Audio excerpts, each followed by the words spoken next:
Good morning, children. Welcome back to the Digital Classroom by Vikram Juneja. In continuation with the poem The Heart of the Tree, for which I've already sent in the two videos, I am going to teach you the third and the final stanza of the poem.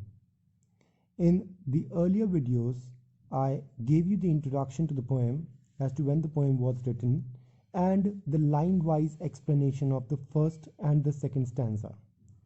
This particular video deals with the last stanza of the poem.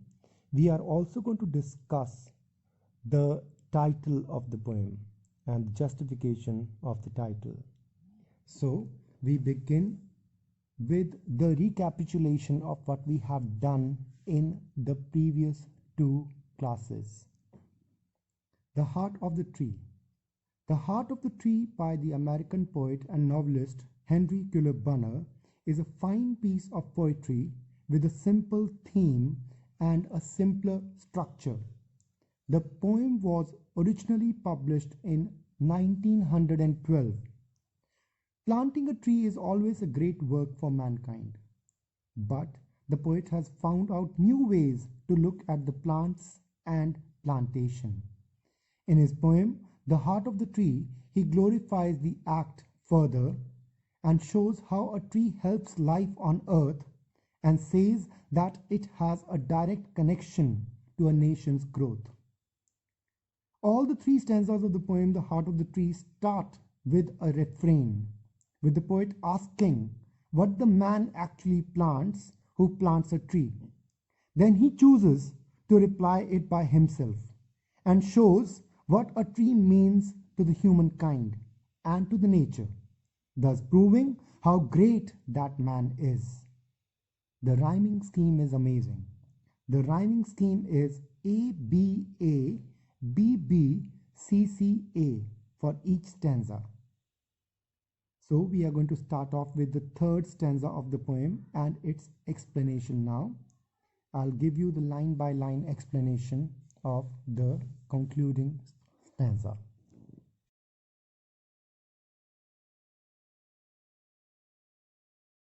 Please focus on the last stanza of the poem. What does he plant who plants a tree? He plants in sap and leaf and wood, in love of home and loyalty, and far-cast thought of civic good. By planting a tree, the man shows his love and loyalty for this earth, that is his home, his sense of civic good, and his blessings on the neighborhood. All these are reflected in the sap and leaf and wood and in every cell of the tree. His blessings on the neighborhood, who in the hollow of his hand holds all growth of all our land. A nation's growth from sea to sea stirs in his heart who plants a tree. In these lines, the poet is trying to say that planting a tree is such a humane task that the person who plants a tree is able to shower his blessings on his neighbors. Not only his neighbors, the man directly or indirectly contributes to the growth of the nation. When a tree is planted, it sets in motion the progress of nation from sea to sea. And all these start from the progressive thought of the man's heart who plants a tree. So basically, the capitalization in his indicates that the man who plants a tree is all-powerful and the destiny maker of the nation.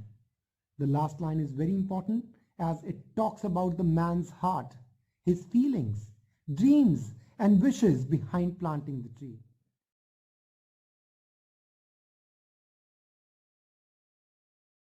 Thus, the poet Henry Bunner ends up composing an uncommon piece of poetry in the heart of the tree, out of a common and cliché topic, the usefulness of planting a tree.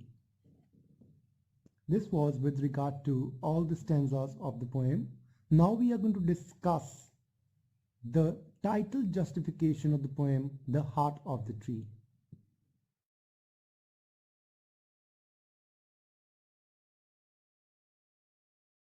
The title of Henry Culler Bunner's poem, The Heart of the Tree, is apparently very simple.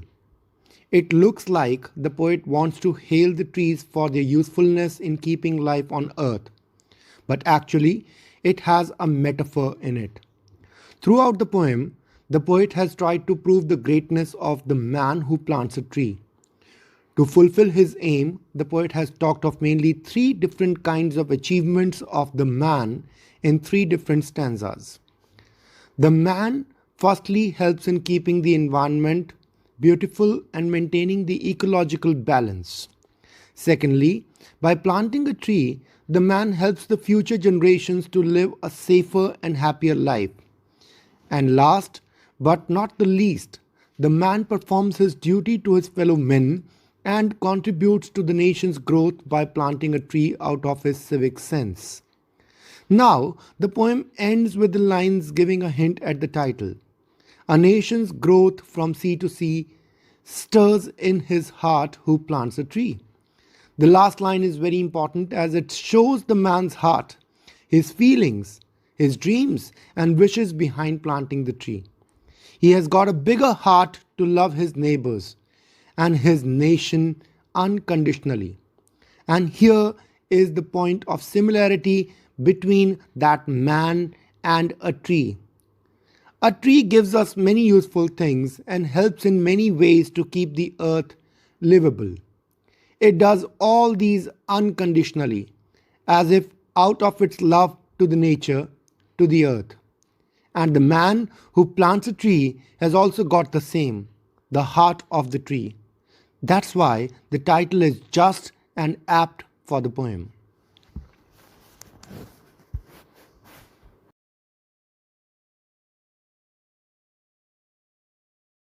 Now children, we are going to discuss the various figures of speech or the poetic devices used in the poem The Heart of the Tree. The first one of these is alliteration. Alliteration is the figure of speech wherein we have the repetition of the consonant sound. The figure of speech alliteration has been used in many places. Some examples are, what does he plant who plants a tree? So if you see, there's a repetition of the consonant sound P. He plants a friend of sun and sky. You see, there's a repetition of the consonant sound S. He plants a home to heaven and I. So here we have the repetition of the consonant sound H. In hushed and happy twilight heard. The repetition of the consonant sound H again. And the treble of heaven's harmony. Again the repetition of the consonant sound H. Then the poet has used personification. The poet personifies the tree when he calls it a friend of sun and sky. The poet has also used the figure of speech metaphor. Metaphor is an implied comparison between two different things where there is a point of similarity. Some of the examples are, the flag of breezes free and the shaft of beauty towering high are a few examples of metaphor in the poem. Here, the leafy branches of a tree are compared to a flag and the stem is compared to a beautiful shaft standing high. So friends, these are a few literary devices used in the poem.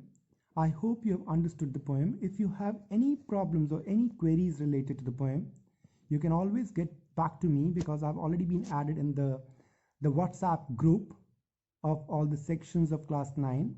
So in case you have any queries, feel free to get back to me. Thank you and have a nice day.